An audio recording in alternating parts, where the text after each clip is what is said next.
अस्सलामुअलैकुम, this is Moeed Pirzada in Washington. मेरी आज की इस वीडियो का उन्वान ये है, इसका बेसिक टॉपिक और थीम ये है कि किस तरह से इद्दत के केस ने पाकिस्तान की सियासी और पाकिस्तान की इंटेलेक्चुअल और सेरेब्रल हिस्ट्री को बदल के रख दिया है। और आने वाली इस मुल्क की जो जनरेशन्स हैं, वो इद्दत के केस को एक माइलस्टोन के तौर पे देखेंगी, जहाँ से पाकिस्तान हमेशा के लिए तब्दील हो गया। मैं भी आपको एक्सप्लेन करता हूँ, लेकिन सबसे पहले मैं आपसे रिक्वेस्ट करूँगा कि आप इस चैनल को सब्सक्राइब करें। अगर बेल नोटिफिकेशन नहीं खोले, उसे खोलें, इसे शेयर करें, इस पे ज़्यादा से ज़्यादा कमेंट्स करें। इस वीडियो को भी मैं कहूँगा कि आखिर तक देखें, बिकॉज़ ये एक बहुत इंपॉर्टेंट वीडियो है। वैसे तो आप में से बहुत से लोग अज़े राह मेहरबानी कहते हैं कि आज की वीडियो बड़ी इंपॉर्टेंट थी, बड़ी इंपॉर्टेंट वीडियो थी, लेकिन यकीन मानिए कि आज की जो ये वीडियो है, ये वाक़ई मैं समझता हूँ कि बहुत इंपॉर्टेंट वीडियो है। मैंने गुज़िश्ता 2-3 घंटों से मैं इसे रिकॉर्ड करने की कोशिश कर रहा था, लेकिन कभी मेरे दिल चाहता था कि मैं कह कहे मारूँ, कभी मेरा दिल चाहता था कि मैं रोऊँ। मैंने बड़ी मुश्किल से अपने आप को कंट्रोल किया है और अब मैं अपने आप को एक समेट के दोबारा इस टॉपिक के ऊपर लेकर आया हूँ। लेकिन इससे पहले कि हम इद्दत की तरफ चलें और पाकिस्तान की सियासत की तरफ चलें, मैं 2 कम से कम इंटरनेशनल डेवलपमेंट्स भी आपके सामने रखना चाहता हूँ। एक वो डेवलपमेंट है जहाँ अमेरिका के सदर बाइडेन अभी तक is trying to hang by a thread. वो कोशिश कर रहे हैं कि डेमोक्रेटिक जो इस्टेब्लिशमेंट है, वो उन्हें मसलसल मैसेज दे रही है कि सर प्लीज़ प्रेसिडेंट साहब, आप इस प्रेसिडेंशियल कैंपेन से अलग हो जाएं, आप हमें वारा नहीं खाते, आप हमें, इसकी बड़ी इम्प्लिकेशंस हैं हमारे मुस्तकबिल के लिए, डेमोक्रेटिक पार्टी के लिए या अमेरिका के लिए। लेकिन वो बज़द हैं कि मैंने ही डोनाल्ड ट्रंप का यहाँ पे मुकाबला करना है और मेरे अलावा कोई डोनाल्ड ट्रंप का। और एक बार फिर उन्होंने डिट्रॉइट में या कहीं पर बात करते हुए लोगों को यही उन्होंने कहा। ये एक इंपॉर्टेंट डेवलपमेंट है। इसके साथ, और ये बहुत बड़ी डेवलपमेंट है कि अमेरिका के अंदर क्या हो रहा है। इसके साथ एक बहुत बड़ी इंटरनेशनल डेवलपमेंट वो है जहां ईरान के नए प्रेसिडेंट इलेक्ट, जो मैंने आपको कहा लेफ्ट ऑफ द सेंटर हैं, जिनको रिफॉर्मर समझा जाता है, मसूद पेज़ेश्कियान ने मगरब को और अमेरिका को, उन्होंने एक चैनल्स ऑफ कम्युनिकेशन खोलने की कोशिश की है। जब वो कहते हैं कि हमें एक ब्रॉड बेस्ड डायलॉग चाहिए, जिस तरह से ख़तामी साहब कहते थे, ख़ातमी कहते थे, और ये कि वो दोबारा से वो जो न्यूक्लियर डील है जिसे ट्रंप एडमिनिस्ट्रेशन ने कुचल दिया था, ख़त्म कर दिया था, अबंडन कर दिया था, उसको एक दफ़ा फिर जंप स्टार्ट करने की कोशिश कर रहे हैं। बड़ी इंपॉर्टेंट ये डेवलपमेंट्स हैं, लेकिन मैं दोनों डेवलपमेंट्स पे इस वक्त फोकस नहीं करूँगा, मैंने सिर्फ इसका जिक्र किया। मेरा फ़ोकस जो है वो तमाम तर पाकिस्तान की पॉलिटिक्स पे भी है, और उसके अंदर मेरा तमाम तर फ़ोकस जो है वो इद्दत के केस पे है, जिसे मैं समझता हूँ कि पाकिस्तान की ज़हनी, फ़िक्री और पाकिस्तान की सियासी तारीख़ को ये केस जो है, इसने यकसर बदल के रख दिया है। और कैसे नवाज़ शरीफ साहब की जो जमात है PMLN, उसका इस केस ने ख़ात्मा कर दिया है, बिल्कुल तबाह बर्बाद कर दिया है नवाज़ शरीफ साहब की पार्टी को। अच्छा, अब मैं सबसे पहले चलूँ, इसको मैं बंद कर लूँ क्योंकि ये दरमियान में टूं-टां होती रहेगी। ये मैंने इसको किसी वजह से खोला हुआ था, मैं भी आपको बताऊँगा इसकी क्या सिग्निफिकेंस है, क्योंकि इसमें से मैंने एक वर्डिक्ट को कॉपी करके रखा हुआ है इस केस के अंदर। अच्छा, अब सबसे पहले आप देखें कि जो सुप्रीम कोर्ट का जो डिसीजन है, जो फुल कोर्ट का डिसीजन है, उसने एक बहुत बड़ा चैलेंज पैदा कर दिया है पूरे के पूरे निज़ाम के लिए। चौधरी निज़ामुद्दीन के लिए नहीं, पूरे के पूरे इस वक़्त पाकिस्तान का जो सियासी और इंतज़ामी ढांचा है, उसके लिए एक बहुत बड़ा चैलेंज खड़ा कर दिया है। और ये चैलेंज एक थ्रेट है उस अलायंस और उस इत्तेहाद के लिए जो इस वक़्त 3 फ़रीक़ों के दरमियान कायम है। इसमें एक फ़रीक नवाज़ शरीफ और उनकी जमात है, दूसरे फ़रीक आसिफ़ अली ज़रदारी और पाकिस्तान पीपल्स पार्टी है, और तीसरा फ़रीक वो 2 ढाई जनरल साहिबान हैं, जो अपने आप को पाकिस्तान की जो पाकिस्तान का इस्टेब्लिशमेंट अपने आप को कहते हैं। और जो मैं बार-बार आपको बताना चाह रहा हूँ कि ये लफ़्ज़ मिसलीडिंग है, ये मिसलीडिंग टर्म है, यहाँ कोई इस्टेब्लिशमेंट नहीं है। ये 2 ढाई जर्नैल हैं जो अपने आप को नेशनल सिक्योरिटी इस्टेब्लिशमेंट बना के पाकिस्तान की मीडिया के सामने प्रेज़ेंट करते हैं, और सिर्फ़ for lack of reflection and lack of introspection and lack of analysis, Pakistan का जो मीडिया है इतना बड़ा, और पाकिस्तानी लोग जो हैं वो इसको इस्टेब्लिशमेंट इस्टेब्लिशमेंट इस्टेब्लिशमेंट कहते रहते हैं। जिस दिन पाकिस्तान के अंग्रेज़ी के अखबारात ने ये लफ़्ज़ इस्टेब्लिशमेंट इस्तेमाल करना बंद कर दिया, अमेरिका के थिंक टैंक्स, यूरोप के think tank, department of state, pentagon, CENTCOM, सब इस लफ़्ज़ से, खैर वो तो यूज़ भी नहीं करते वर्ड इस्टेब्लिशमेंट, लेकिन बाकी सारा अमेरिकन मीडिया जो है वो पीछे हट जाएगा, और ये लफ़्ज़ इस्टेब्लिशमेंट जो है ये अपनी मौत मर जाएगा पाकिस्तान के केस में। And we need an establishment, we desperately need an establishment in Pakistan, लेकिन बदकिस्मती से हमारे पास इस्टेब्लिशमेंट है नहीं पाकिस्तान में। अच्छा, अब PMLN ने इस पे ज़ाहिर है कि उनको लगा है कि बहुत बड़ा चैलेंज है सुप्रीम कोर्ट का, चुनांचे PMLN ने ये कहा है کہ ہم اپنے ایلائز سے صلاح مشورہ کریں گے، رجوع کریں گے، اور اس کے بعد اپنے اتحادیوں سے جو ہمارے پارلیمنٹ میں ہیں ان سے مل کر ان کے ساتھ بیٹھ کے ان کا انپٹ لے کے ہم سپریم کورٹ آف پاکستان کے فل کورٹ کے فیصلے کے اوپر ایک ہم چیلنج تھرو کریں گے. اس کو ہم چیلنج کریں گے. چیلنج تو ظاہر ہے سپریم کورٹ کے فیصلے اس قسم کا جو ہے اس کا صرف ایک ریویو جو ہے وہ فائل کیا جا سکتا ہے. وہ کس قسم کا ریویو ہوگا، بہرحال بہت مشکل ہے ایسے ریویو کا خاص کامیاب ہو رہا، انلیس کہ یہ کچھ جج صاحبان کی زندگی ان کے بچوں وغیرہ کی تھریٹن کر دیں گن پوائنٹ کے اوپر، اور ان میں سے ایک دو جج صاحبان کو توڑ لیں. اس ریویو کے اندر کوئی اور پاسبلٹی نہیں ہے اس ریویو کے کامیاب ہونے کی. اب اس حوالے سے پی ایم ایل این کے دو لیڈران، گندے لیڈر، دونوں کے دونوں انتہائی گندے بدبودار لیڈر جو ہیں، انہوں نے پریس کانفرنسز کی ہیں. ایک ہیں اس میں سے پاکستان کے ڈیفنس منسٹر جناب خواجہ آصف صاحب، انتہائی بدبودار کیریکٹر، اور دوسرے ہیں ان سے بھی زیادہ بدبودار کیریکٹر حنیف عباسی. ان دونوں بدبودار کیریکٹرز نے جو پریس کانفرنسز کی ہیں اس میں سپریم کورٹ آف پاکستان کے اوپر انہوں نے یہ الزام لگایا ہے کہ سپریم کورٹ آف پاکستان نے پاکستان کے آئین کو ری رائٹ کر دیا ہے، اور یہ ری رائٹ کرنے کا جو ادھیکار اور فیصلہ ہے یہ صرف اور صرف پاکستان کی پارلیمنٹ کے پاس ہے. اور ان میں ٹیکنیکل آرگومنٹ یہ ہے کہ کیسے سپریم کورٹ نے ان 39 پی ٹی آئی کے جو لوگ ہیں جنہوں نے اپنے کاغذوں میں لکھا ہی نہیں تھا کہ ہم پی ٹی آئی ہیں، ان کو پی ٹی آئی میں شامل کر دیا ہے. اور پی ٹی آئی جو کہ یہ بار بار یہ کہتے ہیں کہ پی ٹی آئی تو ایک اپیلنٹ تھی ہی نہیں سپریم کورٹ آف پاکستان کے سامنے، یہ سمجھتے ہیں کہ وہاں پر سنی اتحاد کاؤنسل اپیلنٹ تھی. یہ دونوں نادان بدبودار کیریکٹرز یہ بھول گئے، بے وقوف آدمی، کہ وہاں پر ایک پاکستان کا سب سے گفٹڈ اور بریلینٹ وکیل جو ہے سلمان اکرم راجہ، اسے کھڑا کیا تھا کانسٹیٹیوشنل ایکسپرٹ کو، جس سے بریلینٹ اس وقت کوئی شاید وکیل ہے نہیں اس وقت جو لوگ پریکٹس کر رہے ہیں، اسے پاکستان تحریک انصاف نے کھڑا کیا. اسی نے پوری کورٹ کی جو ڈائریکشن ہے اسے سوے کیا اپنے دلائل سے. تو یہ اس کو بھول گئی اور یہ کہہ رہے ہیں کہ ہم اس کے اوپر ایک اپیل کرنے والے ہیں. بڑا زبردست. میں نے آپ کو اپنے پچھلے جو ویلاگ تھا میرا، اس میں نے آپ کو یہ کلیم کیا، دعویٰ کیا تھا کہ یہ اس وقت بالکل بھی موڈ میں نہیں ہے اور یہ ہر طرح سے کوئی ٹیکنیکل بہانہ ڈھونڈیں گے سپریم کورٹ آف پاکستان کی ڈیسیجن کو امپلیمنٹ نہ کرنے میں. اور یہاں پر آپ کو الیکشن کمیشن وچ از دی میں نے اس کا کیا نا ایول کمیشن آف پاکستان، یہ جو ایول کمیشن آف پاکستان اور پی ایم ایل این ہے، ان کے درمیان میں ایک یہاں پر اتحاد ہے. یہ دونوں مل کے ایک سازش کرنے کی کوشش کریں گے against supreme court of Pakistan.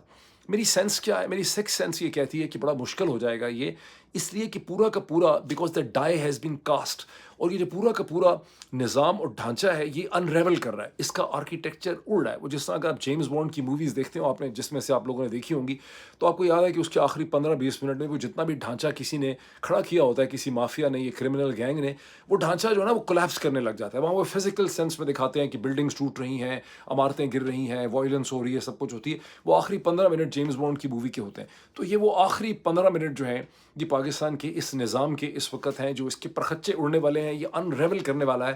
گو کہ اس میں یہ ڈیسپریٹ اٹیمپٹس کر سکتے ہیں اس کو بچانے کے لیے، جن میں سے چند ڈیسپریٹ اٹیمپٹس کا میں اشارہ ابھی آپ کے سامنے رکھتا ہوں.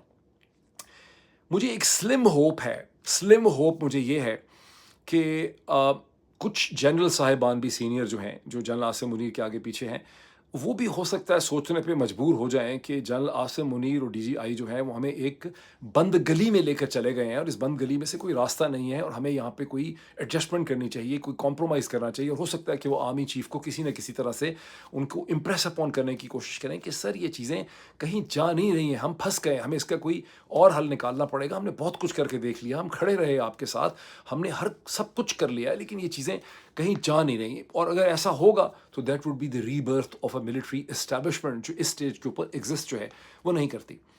اچھا، میں جو چیز دیکھ رہا ہوں وہ ایک مائنڈ ریولوشن ہے، ایک ذہنی فکری انقلاب پاکستان کے اندر آ رہا ہے، جس کو لیڈ کر رہے ہیں پاکستان کی سینئر جوڈیشری جو ہے، پاکستان کی جو ہائی کورٹس ہیں اور پاکستان کی سپریم کورٹ کے جو معزز جج صاحبان ہیں.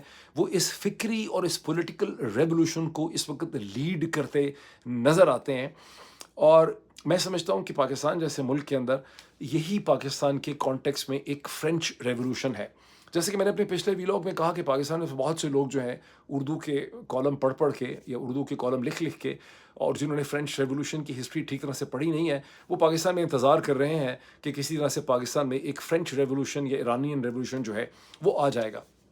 پاکستان کی کانٹیکس میں فرینچ ریولوشن ہو نہیں سکتا اگر ان لوگوں نے فرینچ ریولوشن کی ہسٹری पढ़ी होती तो इनको ये अंदाज़ा होता कि फ्रेंच रेवोल्यूशन में स्टॉर्मिंग ऑफ द बेस्टील जो है वो 1789 में हुई थी, लेकिन उससे 20 साल पहले से फ्रांस के अंदर एक रेवोल्यूशन जो है वो उबल रहा था, और जिसके पीछे हालात भी थे वहाँ के फ्रांस के जो इकोनॉमिक हालात थे, और उसके अलावा वहाँ पर पूरे यूरोप के अंदर एक एनलाइटनमेंट की एक एक थिंकिंग, एक माइंड, पूरे उसमें सिर्फ फ्रांस नहीं था, पूरे यूरोप के अंदर एक एनलाइटनमेंट की लहर दौड़ रही थी, जिसका अमेरिका की कॉलोनीज भी उसका हिस्सा थीं।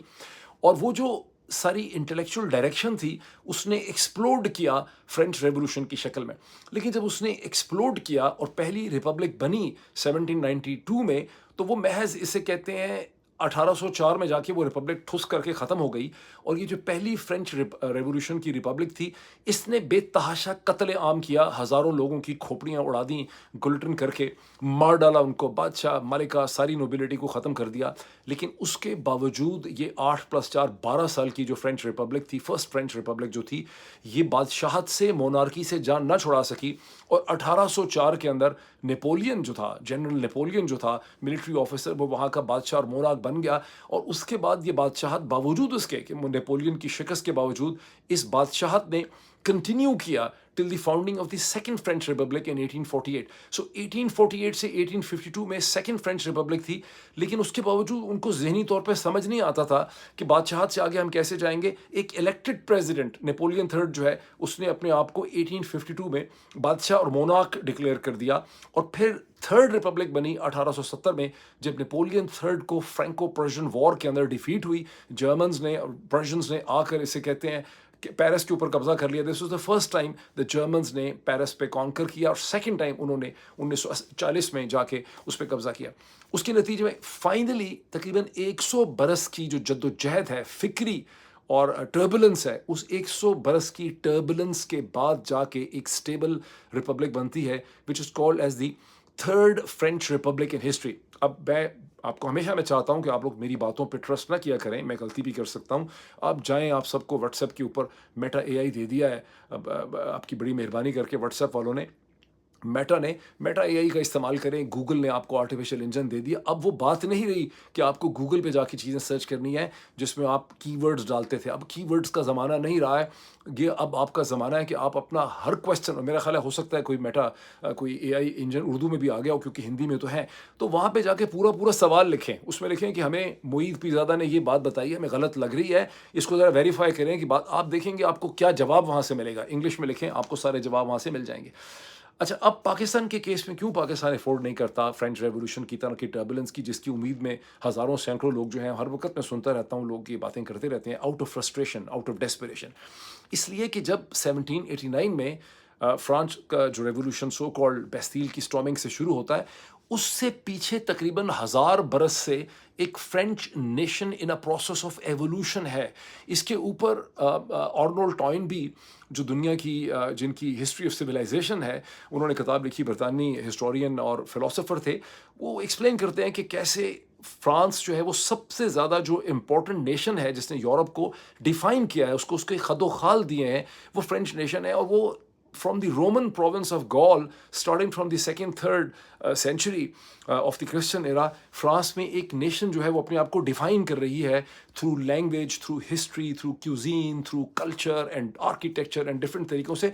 तो जब उसके अंदर रेवोल्यूशन आता है, वो चाहे 1 लाख आदमी को मार डालें, 2 लाख आदमी को मार डालें, कत्ले आम कर दें, वो नेशन जो है वो नेशन शेक नहीं हो सकती, बिकॉज नेशन बन चुकी हुई है। जब नेशन होती, इसी तरह ईरानियन, पर्शियंस, आपको कोई शक है 3,500 साल की उनकी तारीख है। तो जब रेवोल्यूशन तब आते हैं जब कौमें एग्जिस्ट करती होती। Pakistan is a very fragile nation state. अगर यहाँ पर इस किस्म की टर्बुलेंस पैदा हो जाएगी, इसके टुकड़े हो जाएंगे। इधर तो खड़े खड़े आपको टुकड़े नज़र आ रहे हैं, बलूचिस्तान, केपी, आज़ाद कश्मीर, जीबी, ये सब टुकड़े हैं जो एक झटके में यहाँ से अलग हो जाएंगे। और उनको तो 2-2.5 साल का अगर झटका लग गया किसी टर्बुलेंस का, तो ये बचेंगे नहीं। और ये मैं चीज़ स्पेशली कह रहा हूँ ان سینئر جنرل صاحبان کے لیے جو جنرل عاصم منیر کے آگے پیچھے ایگزسٹ کرتے ہیں کہ آپ کو اس پہ سوچنا پڑے گا. اور ابھی تک جس طرح سے آپ نے فیتھفلی جنرل باجوہ کے فلاڈ ڈاکٹرائن کو آپ نے فالو کیا، اور ہم سب قصوروار ہیں، ہم سب قصوروار ہیں، بیکاز ہم نے آپ کی تعریفیں کر کر کے آپ کے ذہن میں یہ بات ڈال دی ہے کہ آپ لوگ کوئی بہت بڑے وائز قسم کے یعنی فلاسفرز ہیں، مارکس اوریلیس کے آپ جو ہیں ڈسینڈنٹس ہیں. اس میں میرا قصور ہے، ہارون رشید صاحب کا قصور ہے، طلعت حسین صاحب کا قصور ہے، حامد میر صاحب کا قصور ہے، محمد مالک کا قصور ہے، اور جتنے لکھنے والے ہمارے ہیں ان سب کا یہ ہمارا قصور ہے. جن کا میں انٹیلیجنس کی ایڈمیشن کر رہا ہوں کہ جو امپورٹنٹ تھاٹ انفلوئنسز رہے ہیں پاکستان میں، جن کا میں نے نام اس وقت نہیں لیا، مجھے معافی دے دیں. میں اس وقت صرف ایک ندیم ملک صاحب کو اس میں ایڈ کر دیں کہ میں صرف یہ کہہ رہا ہوں کہ ہم لوگوں نے ایک خواہ کی پرسیپشن کریٹ کر دی کہ جو پی ایم اے سے لوگ نکل کر آتے ہیں یا اسٹاف کالج سے نکل کے آتے ہیں، جن کی ساری ٹریننگ لاجسٹیکل مینجمنٹ کی ہے، communication management, logistical management, accounts management ہے، ان کو ایک فلاسفرز کی شکل دے دی، جس کے نتیجے میں جنرل باجوہ نے اپنی فوج کا کنڈا کر دیا ہے. تو اب یہ میرا پوائنٹ میرا خاصا کلیئر ہو گیا کہ اب پاکستان جو ہے وہ افورڈ نہیں کرتا، جس ڈائریکشن میں آپ اس کو لے کر جا رہے ہیں پاکستان افورڈ نہیں کرتا.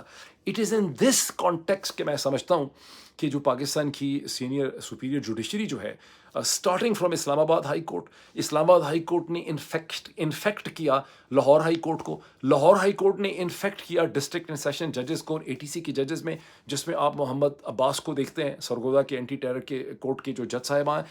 اور پھر اور جہاں سے یہ ساری چیز جو ہے پھیلی ہے، اور اس میں اب سپریم کورٹ کے جو 8 ججز ہیں، جن کو میں کہتا ہوں دیز آر دی وائز 8 ججز justices of the supreme court. میں ان کے نام لے کر ان کو میں ٹریبیوٹ پیش کرنا چاہتا ہوں یہاں پہ. جب میں سوچتا ہوں منصور علی شاہ صاحب کا، جب میں سوچتا ہوں اطہر من اللہ صاحب کا، جب میں سوچتا ہوں منیب اختر صاحب کا، جب میں سوچتا ہوں عائشہ ملک کا، جب میں سوچتا ہوں حسن اظہر رضوی صاحب کا، جب میں سوچتا ہوں عرفان سعادت صاحب کا، جب میں سوچتا ہوں محمد علی مظہر کا، اور میرے ذہن میں آتا نام شاہد وحید صاحب کا، تو ان سب نے اسٹارٹنگ فرام دی ججز آف دی اسلام آباد ہائی کورٹ انہوں نے ایک ایسا چین ریئیکشن شروع کر دیا ہے، جس چین ریئیکشن سے یہ نظام اب انریول کر رہا ہے.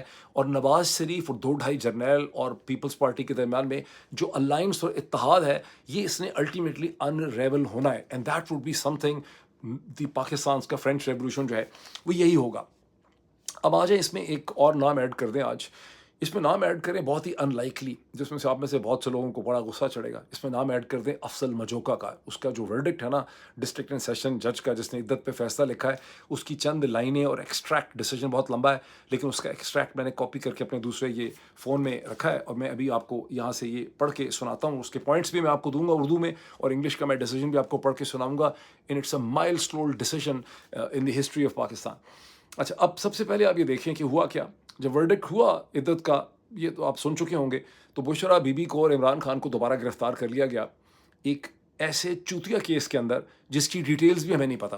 یہ چوتیا کیس جو ہے یہ نیب کے ذریعے بنایا گیا ہے، اور یہ اب نیب کا یہ تھرڈ نیب کیس ہے. یعنی پہلے خبر آئی کہ جناب عدت کا فیصلہ ہو رہا ہے، لوگ بڑے ایکسائٹیڈ، وہاں پر بڑی کھپ نعرے بازی سب کچھ عدالت میں.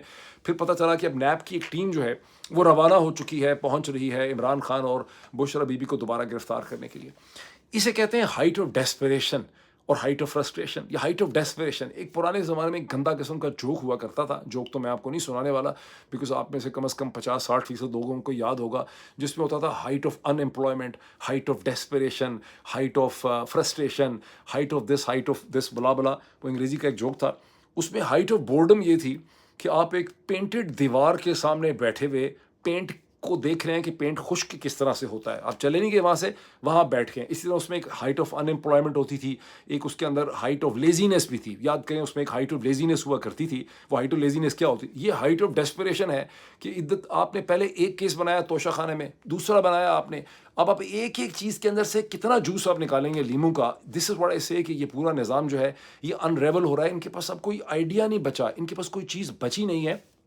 خطرہ ویسے اس کا یہ ہے، کل میں ایک ڈاکٹر صاحبہ سے میں کانورزیشن کر رہا تھا، میسیج ایکسچینج کر رہا تھا، تو وہ مجھے کہیں گے آگے کیا کریں گے. میں نے کہا آگے یہ کر دیں گے. میں نے کہا پھر یہ کریں گے. یہ اسی سپریم کورٹ کے حوالے سے بات ہو رہی تھی کہ اب یہ امپلیمنٹ نہیں کریں گے. تو ان دی اینڈ وہ مجھے بڑی معصومانہ، ان کو بہت زیادہ انٹرسٹ نہیں تھا پالیٹکس میں، لیکن ویری انٹیلیجنٹ لیڈی. تو انہوں نے مجھے آخر میں کہا کہ پھر یہ پھر اس کے بعد یہ کتنی دیر تک کرتے رہیں گے؟ What next, you know, for how long? ہاں یا exactly she said for how long, یہ کتنی دیر تک یہ کرتے رہیں گے؟ میرے پاس اس کا کوئی جواب نہیں تھا. خطرہ یہ ہے کہ یہ اپنے پاگل پن کے اندر اپنی ڈیسپریشن میں کوئی مزید ڈیسپریٹ ایکٹس نہ کر دیں.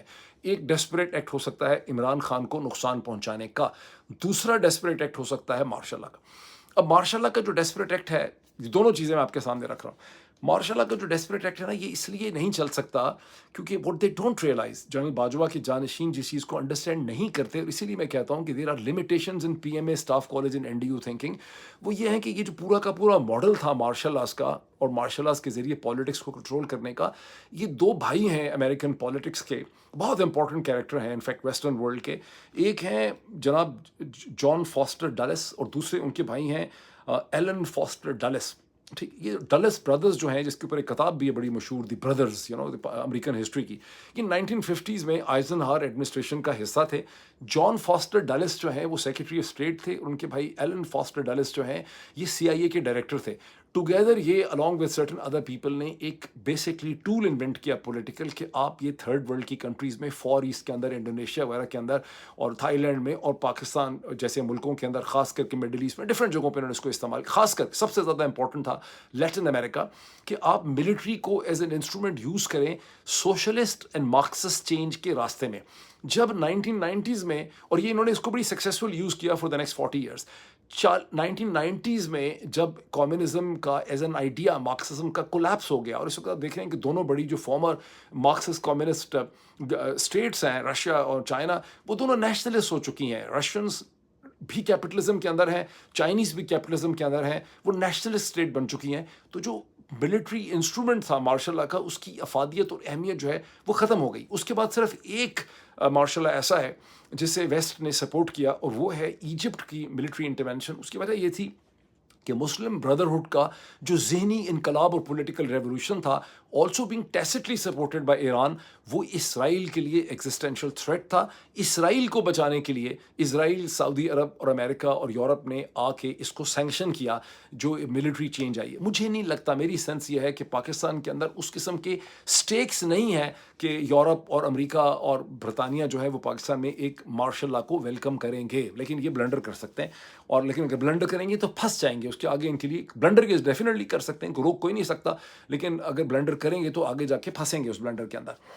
اچھا، اور میری کم از کم 2% کی مجھ ناچیز کی اوپینین یہ ہے کہ خدا را نہ کریں بند گلی میں آپ آ گئے ہیں، نہ اپنے آپ کی سچویشن کریں. اب آئیں اس ورڈکٹ کے اوپر جو افضل مجوکا نے، ہیٹس آف ٹو افضل مجوکا. میں بڑی میری بدگمانی رہی کہ افضل مجوکا میں شاید ہمت نہیں ہوگی، اور میرا خیال تھا کہ افضل مجوکا جو ہیں، ظاہر افضل مجوکا کو لایا گیا جب شاہ رخ ارجمند کو ہٹایا گیا اور ان سے ریکیوز کروا کے اس پہ لایا گیا towards the end of the May. تو میرا نہیں خیال تھا کہ افضل مجوکا جس نے کہا تھا کہ میں فیصلہ کر دوں گا، وہاں پر بھی ویسے ایک فیڈ بیک میکینزم تھا، بیکاز میاں گل حسن اورنگزیب نے جو ڈائریکشنز اتنی اسپیسیفک دی تھیں اسلام آباد ہائی کورٹ سے کہ افضل مجوکا کو پتہ تھا کہ میرے ہاتھ بندھے ہوئے، لیکن پھر بھی میرا نہیں خیال تھا کہ افضل مجوکا جو ہیں وہ اس قسم کی فیروشس انٹلیکچوئل جو انٹیگریٹی ہے وہ یہاں پر شو کریں گے، اور اس طرح کا جو ان کے ورڈکٹ ہے. میں بھی آپ کو ورڈکٹ کی لائنز بتاتا ہوں. ٹھیک، بہرحال یہ جب دن کا آغاز ہوتا ہے تو وہاں ایک بڑا خوفناک اور بڑا دل خراش قسم کا منظر ہے.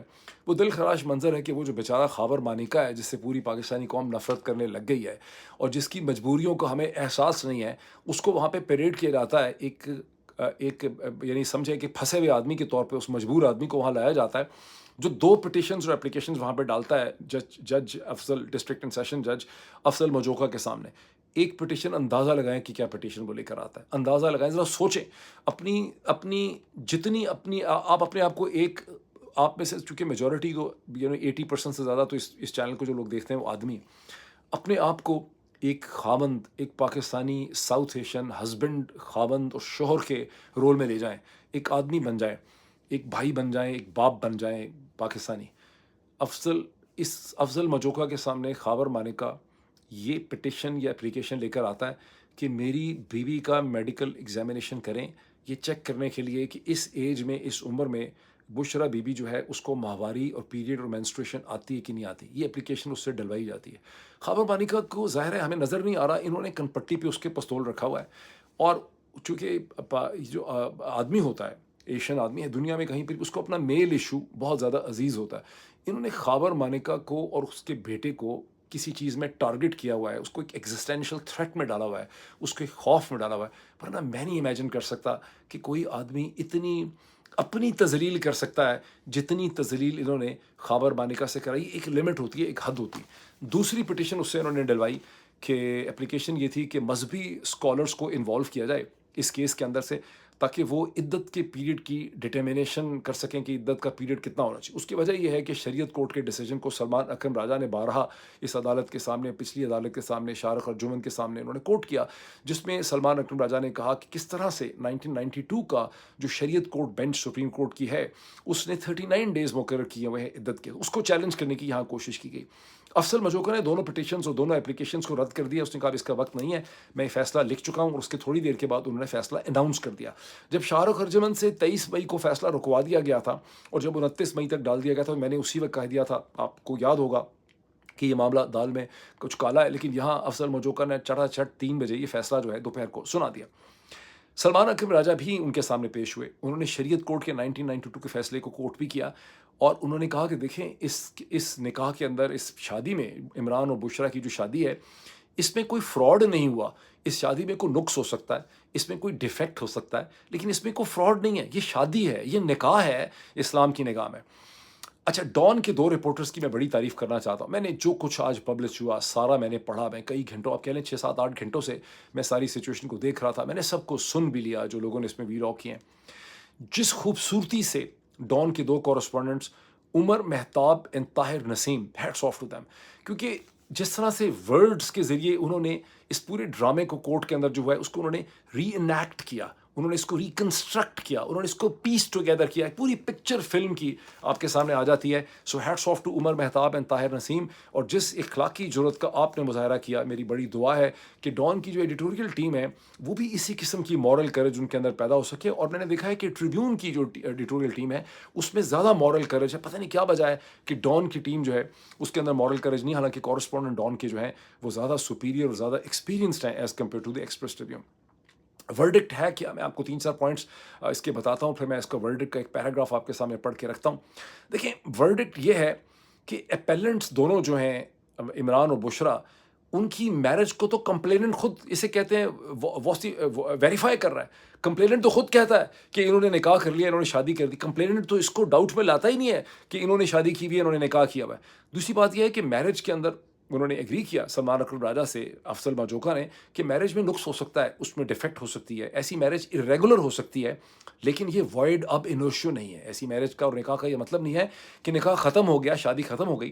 फिर जज ने लिखा है कि मैरिज जो है वो फ्रॉडुलेंट नहीं है। इरेगुलर मैरिज उस वक्त रेगुलर हो जाती है जब इद्दत की मुद्दत जो है वो ख़त्म हो जाती है। ये लैंडमार्क डिसीजन है। फिर उसने कहा कि मैरिज जो है वो फ्रॉडुलेंट नहीं है, बिकॉज निकाह तो इसे कहते हैं, कंप्लेनेंट खुद कह रहा है कि उन्होंने निकाह किया। उल्टा कंप्लेनेंट ये कह रहा है कि एक निकाह इन्होंने 1 जनवरी 2018 में किया, दूसरा निकाह इन्होंने फरवरी 2018 में किया, 1 महीने के बाद किया। फ्रॉड इसमें कहाँ है जब उन्होंने 2 दफ़ा निकाह किया? इसमें तो नहीं कि ज़बरदस्ती कर लिया, फ्रॉड किया, औरत को पता नहीं था, बच्ची थी छोटी, बेवकूफ़ बनाया। और फिर उन्होंने आगे ये लिखा है अफसल मजोका ने कि खैबर मानिका जो है उसका जो 6 साल के बाद आके कहना कि मेरा राइट ऑफ रिटर्न था बीवी के साथ, ये 6 बरस के बाद ये चीज़ हो नहीं सकती। हनफी स्कूल ऑफ थॉट में नहीं है, सुन्नी स्कूल ऑफ थॉट में नहीं है। ब्रिलियंट डिसीजन है। मुझे इजाज़त दीजिए मैं बहुत ही क्विकली इसको यहाँ पे पढ़ के आपके सामने रखूँ। ये रिटन वर्डिक्ट है। Both the appellants contracted second marriage as per statement of the complainant party after iddat. Therefore, this marriage has become valid marriage. Similarly, under Sunni law, an unlawful conjunction by way of marriage during the iddat period renders the marriage irregular and not void. And an irregular marriage becomes regular the moment the bottleneck is removed, that is the iddat period expires. मैं पढ़ के इसलिए सुना रहा हूँ, एक तो मैं ट्रिब्यूट देना चाहता हूँ अफसल मजोका को, दूसरी बात है कि एक्चुअल लाइंस मैटर करती हैं। मेरा ज़बानी इसको कह देना, मैं समझता हूँ वीलॉग्स की वो क्वालिटी नहीं हो सकती कभी भी। वर्बल वर्ड है, इसमें गलती भी होती है, इसमें बड़े सहव, इसमें बड़ी कमी रह जाती है। रिटन वर्ड मैटर करता है। अच्छा, it further said, decision है, this court is of the view that the appellants, that Imran and Bushra, have not gone through any marriage ceremony fraudulently or with dishonest intention, because none of the parties claimed the nikah was not performed, and fraudulently he or she was supposed to believe the marriage ceremony was solemnized. ऐसा कुछ भी नहीं हुआ.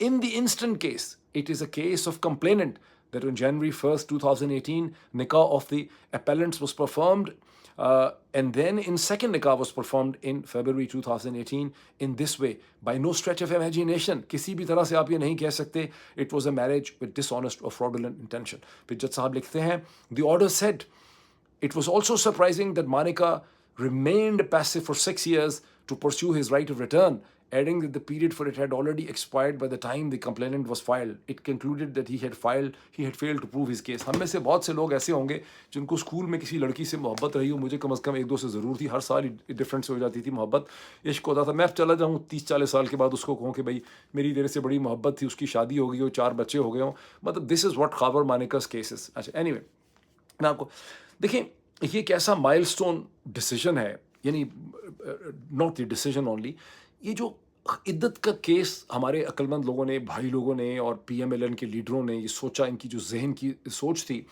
ये case एक ऐसा milestone case है, मैं समझता हूँ, जिसने पाकिस्तान की कॉन्शियसनेस के ऊपर, आदमी औरत दोनों की कॉन्शियसनेस के ऊपर बड़ा गहरा असर छोड़ा है.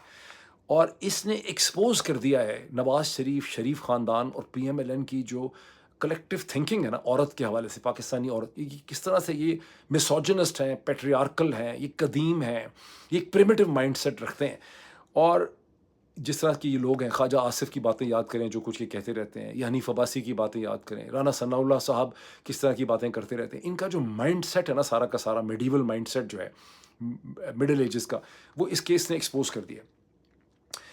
मैं आपको एक कोट करूँगा कि इमरान खान ने एक दफ़ा एक टीवी प्रोग्राम के अंदर किसी वेस्टर्न को इंटरव्यू देते हुए टीवी चैनल को ये कह दिया था कि लड़कियां जिस तरह की औरतें अगर कपड़े बराए नाम पहनेंगी ये तो उनको भी पहनने चाहिए, ठीक, क्योंकि वो रेप को इनकरेज करती हैं. वो इमरान खान ने बहुत बड़ी यबड़ी मारी थी बेवकूफ़ी की.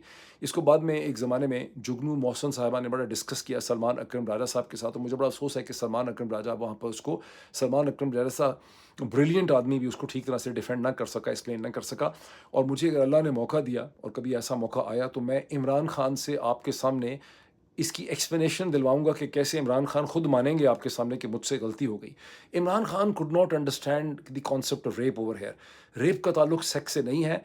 Rape is an act of power, rape is an act of control. Pakistani कौम का पिछले कई साल से रेप हो रहा है इस वक्त. ये कोई सेक्स का एक्ट नहीं है, ये पावर का एक्ट. रेप कर रहे हैं पाकिस्तानी कौम को. इसी तरह से अगर रेप एक एक्ट ऑफ सेक्स होता, जो कि इमरान खान ने वहाँ डेफिनेशन दी थी वेस्टर्न किसी चैनल से बात करते हुए, तो फिर पाकिस्तान में जिन लड़कियों का रेप होता वो होती जो साइकिल भी चला सकती हैं, जो स्कर्ट पहन सकती हैं, जो वाइन भी पीती हैं, जो ड्रिंक करती हैं, जो सिगरेट पीती हैं. उनका रेप क्यों नहीं होता? कभी भी नहीं आपने सुने उनके रेप होते. इसलिए कि वो पाकिस्तान के ताकतवर तरीन हिस्सों की ख़वातीन हैं. उनके आदमी, उनके हस्बैंड, उनके बाप, उनके भाई, उनके अंकल, वो तमाम ताकतवर तरीन तबके हैं पाकिस्तान. रेप कौन होती है पाकिस्तान में लड़की? रेप होती है जो बेचारी शलवार कमीज पहनती है, जो धोती पहनती है, जो गरीब इलाकों के अंदर रहती है, जो उसी को पकड़ के रेप करते हैं. It's an act of power, not an act of sex. आगे चलें तो बहरहाल ये एक पॉलिटिकल माइलस्टोन है, ये इसने ख़त्म करके रखती है इनकी पूरी सियासत.